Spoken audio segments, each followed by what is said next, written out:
Welcome to Behind the Page, the Eli Marks podcast, with your hosts, John Gaspard and me, Jim Cunningham.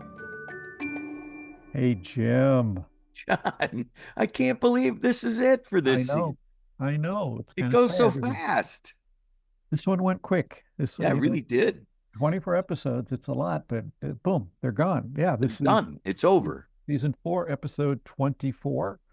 Today we're going to listen to chapter 24 and the epilogue of The Miser's Dream. Wrap that up entirely. But first, we're going to revisit some thoughts from one of our first guests on this podcast, Dick Cavett. Oh, boy. How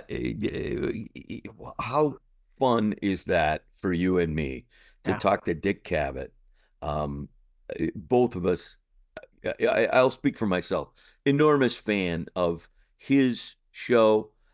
I really came to my love of Groucho through watching Groucho on Dick Cavett and then sort of going back and revisiting the movies. I was a much bigger Laurel and Hardy guy than I ever was a Marx Brothers fan until I watched Groucho on the Dick Cavett show. So I have Mr. Cavett to thank for my deep love of Groucho Marx now. And what a immensely exciting interview for me personally. Yeah, it spanned 2 episodes, which I don't think we've done since. Jim, do you remember? I don't remember if we ever done another two-parter like that. I don't think we have. Yeah, because it was just a long, dense conversation. Yeah, we talked about a lot of things with Mr. Cavett, which is why we ended up with 2 episodes. But of particular interest to us was the skill with which he presented magic and magicians on his television shows. What did you know that other TV people might not have known about the best way to present magic on TV when you had these legends on your show? Well, luckily I knew what they wanted, what they needed, what they performed, what were not to put a camera, if you see what I mean. For example, it's something, a magician doing certain manipulations at a table like the great Slydini did on my show. You don't want to put a camera to one side of him. That's all I'm going to say about that. Yeah. But I knew sort of things. So, because magicians had been screwed badly by inept appearances on television by people who didn't know magic and didn't know, as in this example, not to put a camera to the right. Mm-hmm. Yeah, there's video of at least one of Slydini's appearances on your show on YouTube. And I noticed that not only did you put the camera in the right place, but I don't believe there's hardly a cut ever even to a reaction shot. It's just the camera's locked down, Slydini does his stuff, and it's as if you were sitting across the table from him. Yeah, it was done live without any editing, which was just people would suspect. And people who saw him just said, I didn't know what magic could be until I saw Slydini, who with coins and cards and cigarette and things just performed miracles one after the other. And it was a great thing because he was a great success. I mean, he was known in the magic world as an idol and genius, but he hadn't ever been on television. Well, he had been once in Italy, and he swore off television for life. How did you then get him to be on your show? Well, I met him by sheer accident. I was going to see Doug Henning's Evening of Magic on Broadway, and going backstage there in the dressing room was Slydini. Wow. And I chilled all over. And he said, you Dick Cavett? And I said, yeah. He said, maybe I'm going to do your show. And I brought me 2, and as they say, then they brought me 2 more. And I said, would you? And he did this stunning appearance. And the next day, for the first time in his life, he said, I go to my store to buy a paper. They say, oh, Mr. Slydini, we saw you on the television. And it added another dimension to his already successful career. And I had him on several times after that. He just loved it. He was just tremendously wonderful magician and a nice man who taught magic and shepherded kids into their introduction to cards, sleight of hand, and coins, and so on. So it was nice that I boosted the already successful career of Slydini by putting him on television. When I saw him in Doug Henning's dressing room backstage, it was like, to me then, what Woody Allen said the first time Sid Caesar walked into the room when he was a young man, got a job on the Sid Caesar show. He said, it's like seeing a god. And that's the way, it was that way when I saw Sid Caesar too. But that's how it felt when I saw there's Slydini. We're in the same room. There's nothing but air between us. Wow. By the way, I see you have involved with Steve Cohen. Yeah, we chatted with him a couple weeks ago, and we both have had the pleasure of seeing his show back when it was at the Waldorf before it moved. Did he do the kettle, the magic? Yes. Like just an old sweet kettle. Yes. That poured drink called for. Any drink. It's one of those tricks. I don't want to know how it's done. It's Exactly. so amazing. Really. Me too, because it is a fact when people say, oh my God, I'd give anything if I could know how you did that. And you learn quickly not to tell them, not to be mean, but because the only reaction you get, oh, is that all it is? Yep. Eddie Murphy offered me $10,000 to show him how I did a certain trick. And I couldn't take it. I just couldn't. It was a floating dollar bill. So you had it sounds like the pleasure of having a lot of your heroes in magic on the show. One that jumped out for me right away was that you got to see Ricky Jay early on. This is odd timing. I thought of Ricky Jay yesterday and got sad all over again. Ricky Jay was a young man who mastered sleight of hand magic. I saw Woody Allen and I went to see him on the show in New York one night. And afterwards he said, let's go to a restaurant. And do you know one near here? And somebody said, yeah, why not this one? We went in there. About 8 of us, other young magicians were eating. And suddenly one of the waiters came over. And he said, you're magicians. I wonder if you'd be interested in this. It's an antique deck of cards. And he had this valuable antique deck with different designs. And I don't know if it had the 4 suits or 5 or 6 suits, really an old collector's item. And Ricky took it and he said, this is a wonderful thing. Do you mind if I just, shuffle it and play around, do a couple sleights with it? He had someone at the table select a card from the antique deck, took it and surprisingly threw it at a bottle that was sitting on the table. When they picked up the cards that had scattered all around when the deck hit the bottle, the chosen card was inside the bottle. Somebody else I know went with him once out in the country and they got lost and they didn't get to the place they were supposed to go to, but they went to a restaurant nobody knew, sat at a table, ate. Somebody pointed out that somebody's derby had been sitting on the table all this time. And Ricky Jay said, is that your hat? The guy, yeah. So, do you mind if I touch it? No. Ricky picked up the derby sitting there, and under it was a 5-pound block of ice.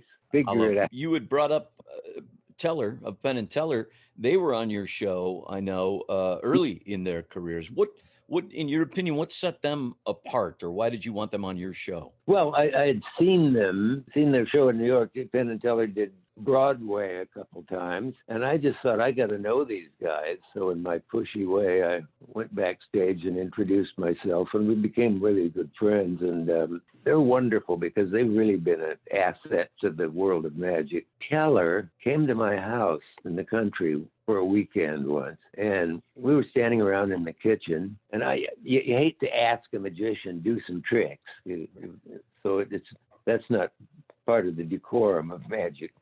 But Teller, knowing that I wanted to see something unusual, said okay. And we were in the kitchen, and he said, do you have a sharp knife? And I said, yeah, I got one out of the drawer. And he poked his finger, it pointed at the end of the fingertip with the knife, causing blood to come out. And it came out in a sort of a solid bubble of blood at the end of his finger. And I thought, well, this isn't anything I've ever heard of in magic. And he said, you have to be observant about things. And he directed our attention to the bubble of blood that was there all the time, never went out of sight on his fingertip. But suddenly, poking it with the knife, it was a live ladybug which flew away. Oh, my goodness. I don't want to know how he did that. No. I could not believe my eyes, a phrase that comes up often in the world of magic. So Teller has one on me. I think he would tell me, but I sort of enjoy not knowing. You know what I mean? It's nice to not know one thing in magic.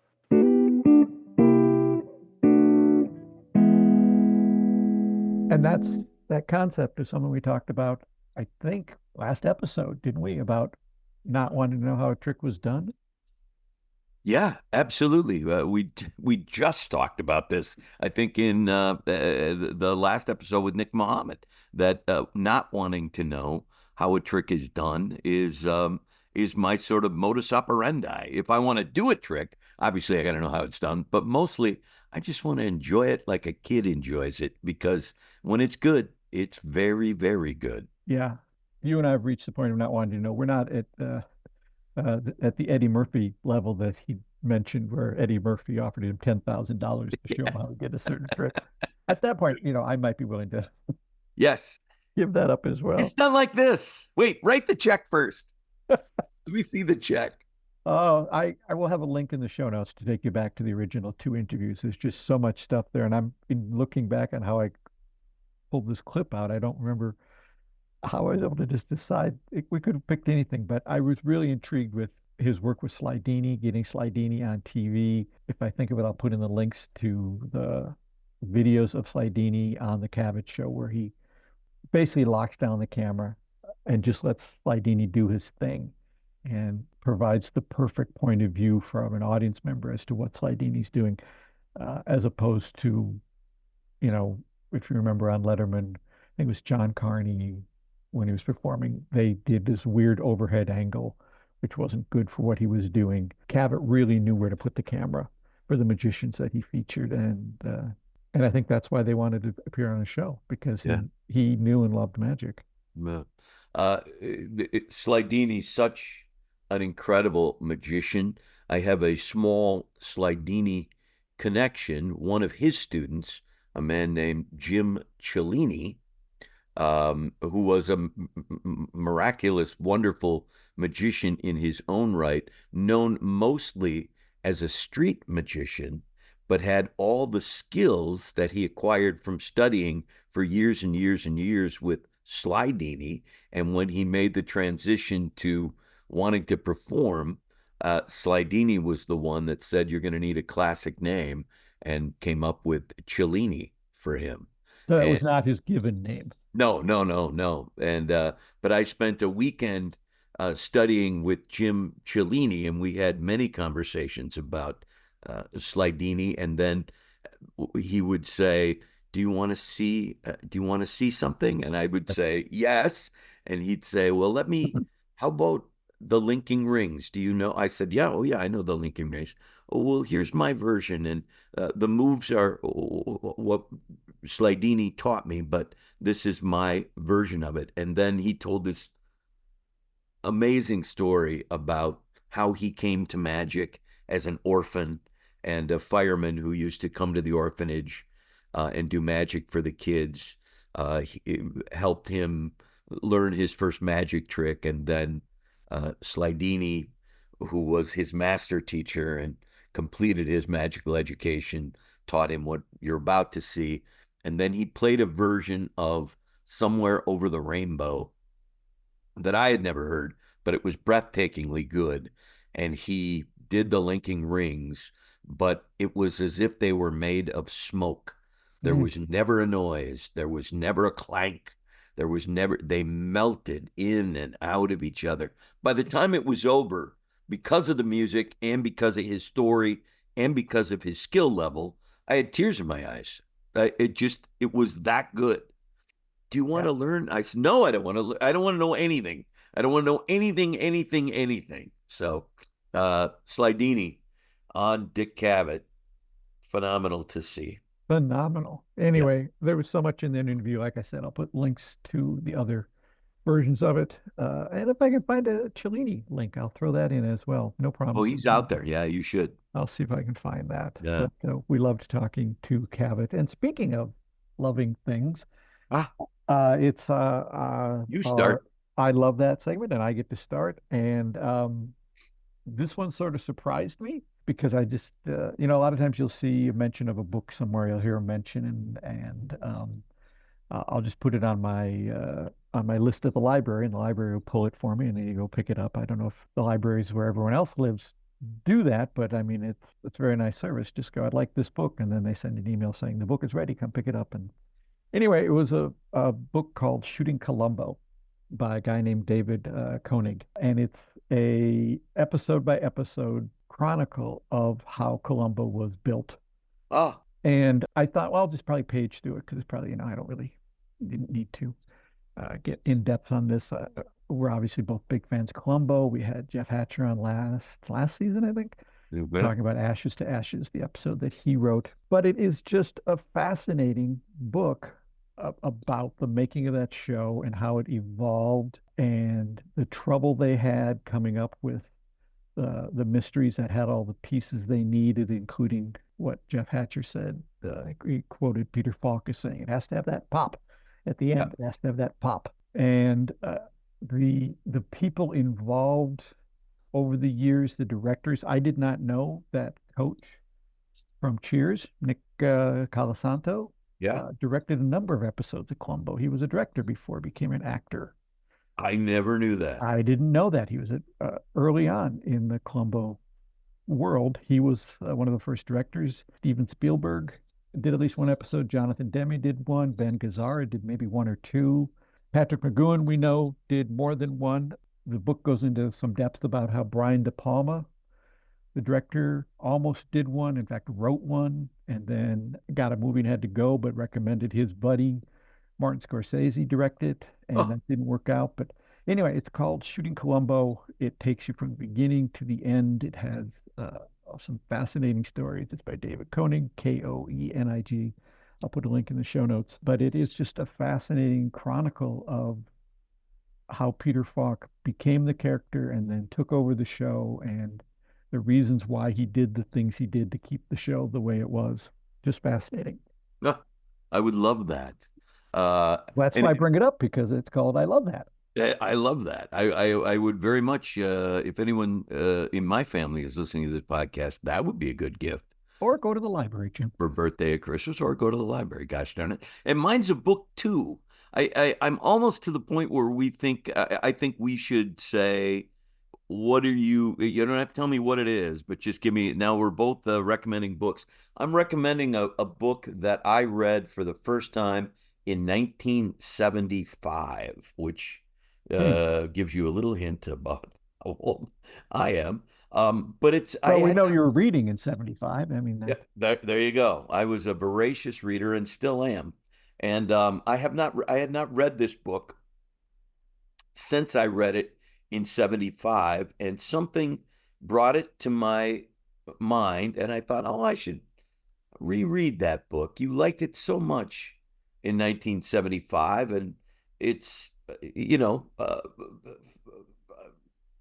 worth another look. And so I bought a copy and reread a great book by Richard Adams called Watership Down. Have you read that? I have not, nor have I seen the movie. I know that there is a movie. It's a story about rabbits, but it's so great, and I loved it so much in 75, and I love it even more now.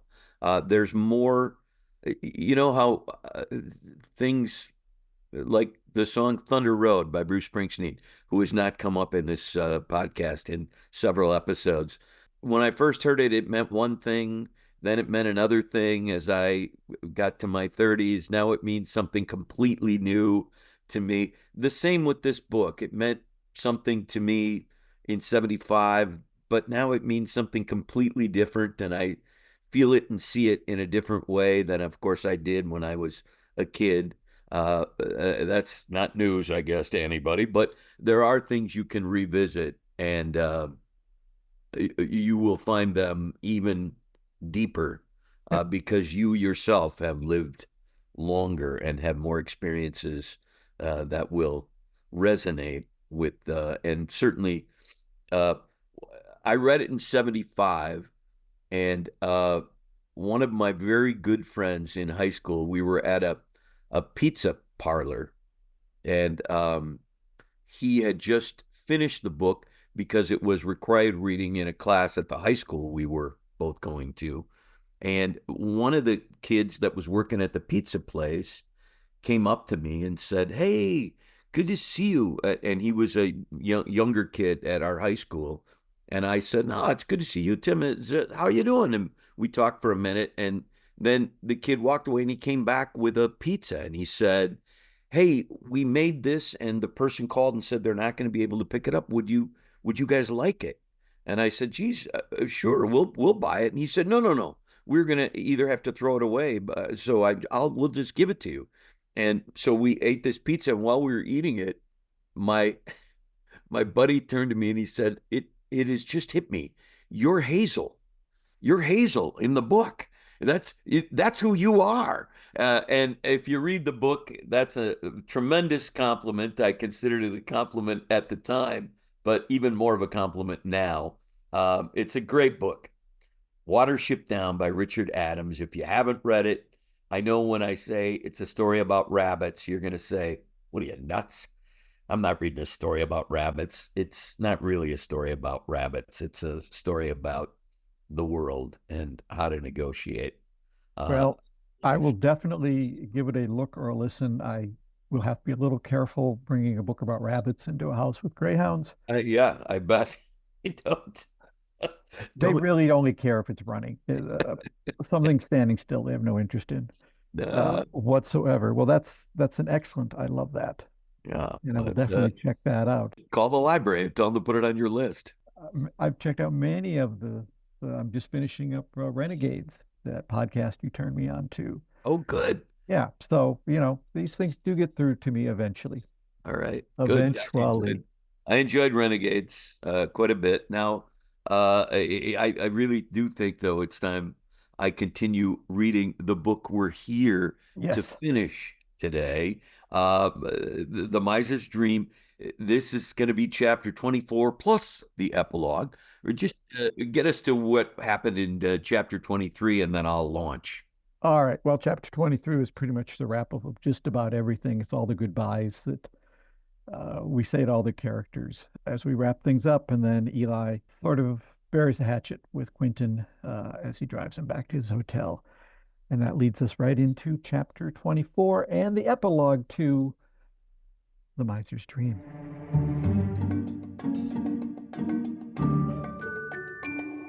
Chapter 24. Amazingly, there was an open parking spot right in front of the magic shop. I slid into the spot and then almost slid under the car when I stepped out, not realizing how icy the road had become. Very smooth, came a sultry voice from the sidewalk. I used the door handle to maintain my balance and looked across the top of the car to see Megan, smiling at me from within a funky hat and scarf combination. Hey, how long have you been standing there? She gestured toward the theater. I just finished up with Randall Glendower, she said, smiling happily. The marquee was dark now, displaying what I assumed would be the last of the Parkway double plays, The Stuntman of La Mancha. Is Randall going to lease the theater? Better, she said as she stepped gingerly toward the car. He's buying the theater and paying way more for it than any sensible person should. Will he still be scheduling double plays? I asked, gesturing to the marquee. Better than that, she said, her smile getting even wider. He's going to schedule both double and triple plays. He's already got the first triple play figured out. Lay it on me. She took a moment, looking up, assembling all the words in her head. The first one will be Close, Brief Encounters of the Third Kind, Hearts and Coronets, she finally recited, nearly running out of breath in the process. He's going to need a bigger marquee, I said, looking at the limited space the current one offered. And how's it going to feel selling off parcels of the land your grandmother left you? I remembered the trouble that had come when Megan's ex-husband had tried the same thing. It's one less headache for me to deal with, she said. Don't worry, I'll still be your landlady. There's no change happening in that area. In that case, I said, slowly and carefully negotiating my way around the car and toward the curb, does my landlady have any interest in coming up to my place for a spot of dinner and whatnot? Yes to the dinner and double yes to the whatnot, she said, reaching out and taking my hand. Together, We helped steady each other as we moved slowly to the door of the magic shop. I fumbled for my keys, and in a matter of moments, we were inside, where it was dark but warm. "Shh," I whispered, like a wayward teenager as we made our way stealthily up the stairs which led to my apartment on the 3rd floor.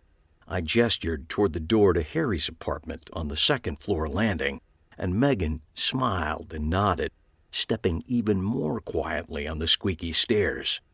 We had just passed his threshold when the door swung open with surprising speed, resulting in high-pitched yelps from both me and Megan, though I will argue hers was way higher.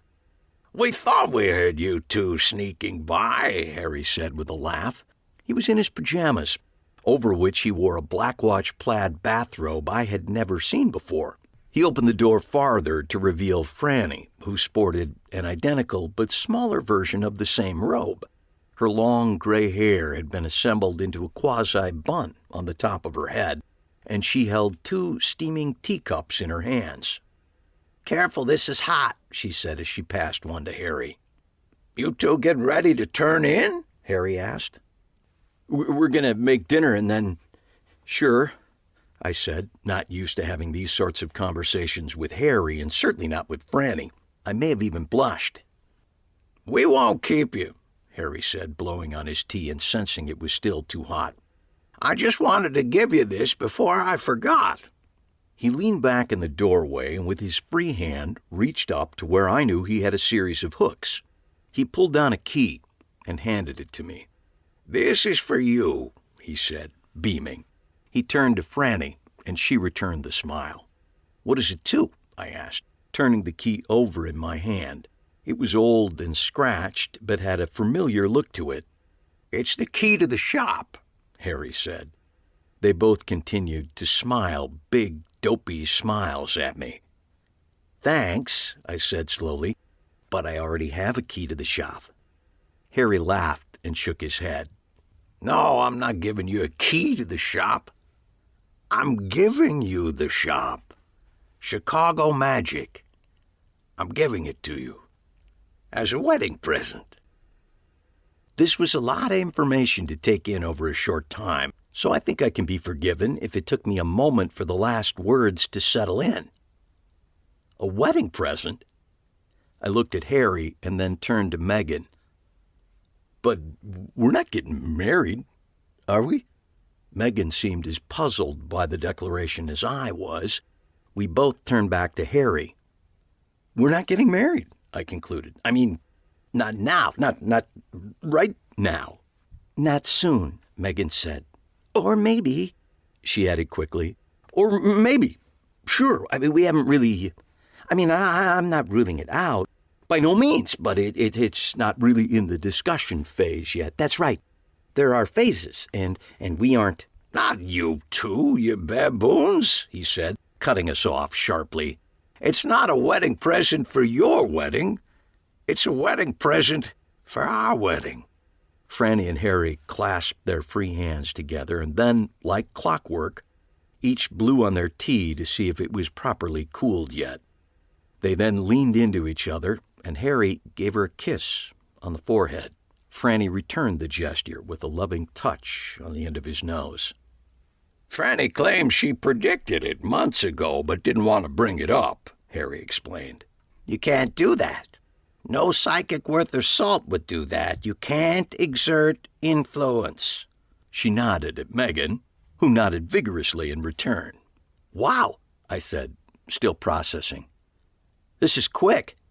"At our age, who has time for a long courtship?" Harry said. "When it's right, it's right."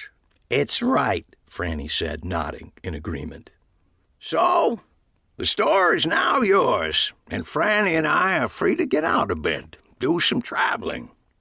"You've traveled a lot already," I pointed out. "No, I worked a lot, went to a lot of different places to do it. That's different." "This time," Franny added, "it's strictly as a tourist." "Now what better way is there to travel," Harry said, putting an arm around Franny, "than with someone who can predict tomorrow's weather with 100% accuracy?" I was about to lean in and hug him, but then a thought occurred to me. I stepped back.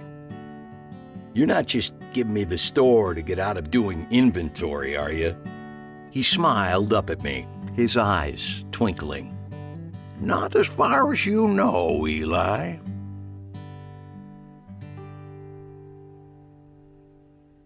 Epilog. I am beginning to think I am, truly, the least observant magician in the world. I have no idea how long the car followed me as I ambled down Chicago Avenue, because I was deep in thought about a new way to conclude an ace assembly trick I was tearing apart and rebuilding. The new approach would include a ballsy top change, but I was worried it was a slight for the sake of a slight, and it wouldn't really increase the impact of the effect. I stopped for a moment to picture the effect in my mind and noticed out of the corner of my eye a black shape was hovering in my peripheral.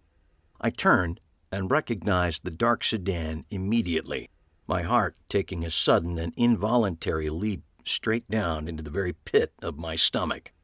The front passenger window, which was tinted to near blackness, descended, and I leaned down to peer into the front seat. Harpo sat straight back behind the steering wheel. He turned his head stiffly and gave me his traditional dead-eye stare. With the least possible amount of physical exertion, he jerked his thumb toward the back seat, and a moment later, I heard the snick of the door unlocking. The back seat was, mercifully, empty. I slid into the seat and pulled the door shut. At the same instant, the car began to move forward. Whatever was going to happen had already started, and I was, literally, just along for the ride. During my last experience in this car, Mr. Lime had made it abundantly clear that if the idea was to harm me, and he assured me it wasn't, then it would have already happened. I took a very small amount of solace in this memory and watched out the window as we made our way east across town in the general direction of the Mississippi River. About 10 minutes later, we pulled up in front of a nondescript one-story building on Minnehaha Avenue. A small sign above the door read Trilon, but before I could consider the implications of that, my door jerked open and Harpo was ushering me out of the car and into the building. The front part of the space was dark, but Harpo moved through it confidently to a lit area in the back. He rounded a corner, and by the time I caught up to him, he was standing behind a small candy counter, filling a popcorn box from the popcorn machine. He pushed the box into my hand and then came out from behind the counter, going around me to open a door into an even darker room. With popcorn in hand, I stepped through the door and felt a small rush of air as Harpo shut the door behind me. I'd been in the Trilon once before and had often thought about coming back. It's what's called a micro cinema, which means it's like a regular movie theater in miniature form. In this case, the room held about 50 theater seats, all which appeared in the dim light to be empty. And then I saw Mr. Lime, nearly swallowed up in a seat in the dead center of the theater. He held up his popcorn box in lieu of a wave. "Mandrake, welcome. Have a seat." There was no time to respond, because the next second the lights flicked out, plunging the room into true darkness. The only light came from a hole in the back wall through which I could see Harpo leering down at us.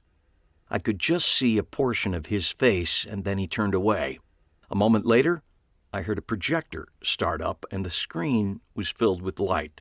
I groped for a seat, and by the time I looked up, I could see a very old black and white version of the MGM logo, with the lion roaring soundlessly. It faded out, and a moment later, a title faded up, filling the screen. The title on screen read, "London After Midnight." There we sat, the two of us, in utter silence, as the movie unspooled quietly before us on screen. The opening titles were in English, but all the dialogue title cards throughout the movie were in German, one of the multitude of languages I don't speak. I recognized a word here and there and was able to pick up the gist of the story, but I'm sure many of the subtleties were lost on me, as subtleties usually are. Several times, when nothing of particular interest was happening on screen, which, to be frank, was often, I would sneak a peek over at Mr. Lime. He sat, rapt, looking up at the screen, his mouth hanging open just the slightest bit.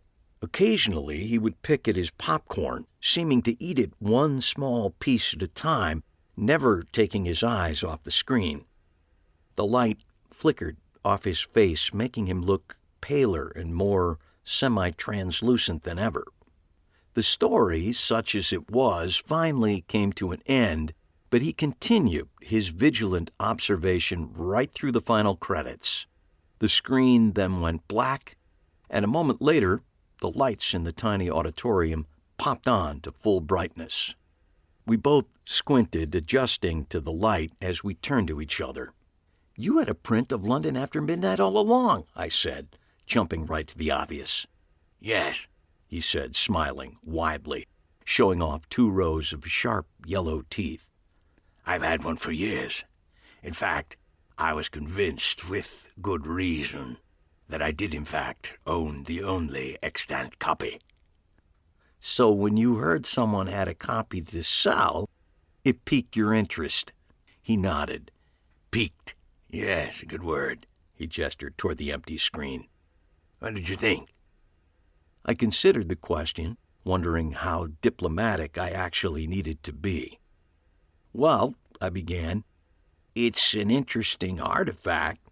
"No," he said, waving a bony finger at me. "What did you really think?" I shrugged. "I don't know. It's kind of dull." He nodded and chuckled. "Yes, it's no one's best work. If we didn't know it was lost, I doubt anyone would miss it." "It certainly caused quite a stir, at least for a couple weeks around here." He turned in his seat and set one arm on the armrest. I turned to mirror his position, and for a fleeting moment, I felt like slimmed-down Ebert to his skeletal Siskel. "I think it was the idea of the movie more than its physical manifestation that was so appealing," he said. "I can speak from personal experience. There is an undeniable thrill in possessing something which no one else can have." "I can see that," I conceded. Randall Glendower said if he had been able to buy it, his plan was to donate it to the National Film Registry. "Very magnanimous of him," Lime said. "I have a similar plan in place when and if I should shuffle off this mortal coil." From where I sat, it looked like that could happen at any second, or might have happened already in the recent past. "I thought you might enjoy seeing what all the fuss was about." "Thank you for that." He looked up at the screen for a long moment. "Yes," he finally said. "With the exception of the makeup design, it really is no one's best work. If it weren't missing, it would hardly be remembered." He turned and looked at me, giving me his most penetrating stare. "But isn't that always the way? The moment you can't have something, it becomes oh so desirable. I suspect there's a valuable life lesson in there somewhere, although I must admit I would be at a loss to articulate it." "Perhaps you just did." "Perhaps I did." He pivoted in his seat and waved up at the projection booth. "I'll have Harpo give you a ride home. I just need him to start another feature for me before he goes." "Another lost masterpiece?" I asked as I stood up, my legs grateful for the stretch. "Do you really want to know?" he said, his smile morphing into a playful leer. "No, probably not." "As you wish." I stepped out into the lobby, and a moment later, Harpo stepped down from the projection booth, heading toward the front door without a word. I could hear music playing behind me, and I turned toward the sound. I looked at the door, which led to the auditorium, and for a brief moment that seemed to go on forever, I almost reached for the door handle to peek back in and see what was being projected on screen. But my better angels prevailed, and several seconds later, I was once again in the back seat of the dark sedan. It was snowing once more, and we were just on this side of dusk. The ride home was, as one might expect, a quiet one.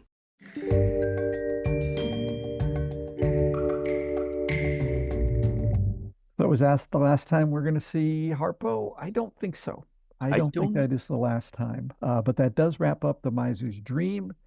We know now that Eli has inherited the store. Ooh, what's that going to lead to, I wonder? I know. And we get to see Eli's reaction to London After Midnight. If you remember early on when we talked to his film historian, Mr. Titley, who, when we asked him about finding this lost film, he said, I don't think of it as lost. I just think of it as not yet found. There you go. But I believe Eli's reaction to London After Midnight is what most people's reaction would be, which is, yeah, it's an interesting curiosity, but it's not a very good movie.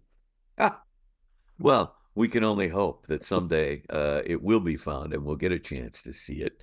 I would love to see it now after having no frame of reference before we started to London After Midnight, other than the image of Lon Chaney's makeup was in my head. But other than, I mean, how it got there, God only knows, but it did.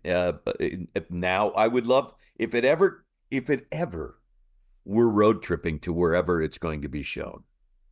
Yes, I will just predict that within the first 12 minutes, you're going to be looking at your phone. Because I don't think it's going to move all that quickly. But anyway, that wraps up Miser's Dream. That wraps up season 4, and what a season it's been. I'm just going to go quickly down the list of who we've talked to this year, because it's been a whole year. You really had. George Campbell. We talked to Rachel Wax, who required us to put the first explicit warning on something we released due to her story of coming back from Fool Us. That's you can find that on YouTube on our website. On YouTube, we talked to Daniel Titley about London After Midnight and his fantastic tome on that. Matt Donnelly. We've talked about Matt Donnelly a lot since we talked to Matt Donnelly. Yeah. About improv and using that to make yourself a better magician. And if I remember correctly, it was Teller who said you should talk to Matt Donnelly, and we did that. Richard Wiseman, what a great conversation that was. What a fascinating man. If you weren't following him on Instagram, you should do that, because he's always posting very funny things. Jeffrey Hatcher talking about Columbo, just fantastic conversation there. Jonathan Sadowski, who is an actor and who put out a great trick that I was able to learn and do for some fourth graders. So glad that he took the time to talk to us about that and about his experiences with William Shatner. We finally had Joe Diamond on, who should have been on years ago. And he did a pretty good trick for us, which you can also find on our YouTube page, and which I've been able to adapt to use it as a trick that spells out the name Eli Marks, because it's the correct number of letters for that. We also finally had Jamie Ian Swiss on. He is so willing to go there, right? Yep.